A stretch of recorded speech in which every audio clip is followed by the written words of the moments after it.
ഗോതമ്പൊടി ഉണ്ടെങ്കിൽ പെട്ടെന്ന് തയ്യാറാക്കി എടുക്കാൻ പറ്റുന്ന ഒരു വെറൈറ്റി ആയിട്ടുള്ള പലഹാരത്തിന്റെ റെസിപ്പി ഒന്ന് ചെയ്തു നോക്കാം. തയ്യാറാക്കി എടുക്കാനായിട്ട് ഒരു കടായിൽ 1 കപ്പ് വെള്ളം, 1 ടേബിൾ സ്പൂൺ പഞ്ചസാര, 50 ഗ്രാം ബട്ടർ ചേർത്ത് നല്ലതുപോലെ തിളപ്പിച്ചെടുക്കുക. ഇതിലേക്ക് 1 കപ്പ് ഗോതമ്പൊടി അല്ലെങ്കിൽ മൈദ ചേർത്ത് നല്ലതുപോലെ ഒന്ന് വാട്ടി കുഴച്ചെടുക്കണം. ഫ്ലെയിം ഓഫ് ചെയ്തതിനു ശേഷവും 1-2 മിനിറ്റ് നേരത്തേക്കെങ്കിലും തവ കൊണ്ട് നല്ലതുപോലെ പ്രസ് ചെയ്ത് മാവ് ഒന്ന് സ്മൂത്ത് ആക്കി എടുക്കാം.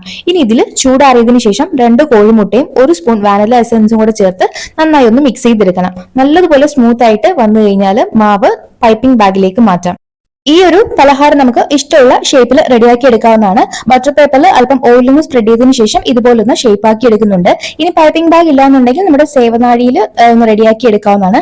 എല്ലാം ഇതുപോലെ ഒന്ന് ഷേപ്പ് ആക്കി എടുത്തു കഴിഞ്ഞാൽ ചൂടായിട്ടുള്ള എണ്ണയിൽ ഓരോന്നായിട്ട് ഇട്ട് കൊടുക്കാം. ചെറു തീയിൽ വേണം ഫ്രൈ ചെയ്തെടുക്കാൻ, എങ്കിൽ മാത്രമേ പുറമെ നല്ല ക്രിസ്പിയും ഉള്ളിൽ കറക്റ്റ് ആയിട്ട് കുക്കായും കിട്ടത്തുള്ളൂ. ഇനി കുറച്ച് ഷുഗർ സിറപ്പോടെ മുകളിലായി അപ്ലൈ ചെയ്ത് കൊടുക്കാം. നല്ല ക്രിസ്പി ആയിട്ടുള്ള പലഹാരമാണ്. അപ്പൊ മറക്കാതെ തയ്യാറാക്കി നോക്കുക.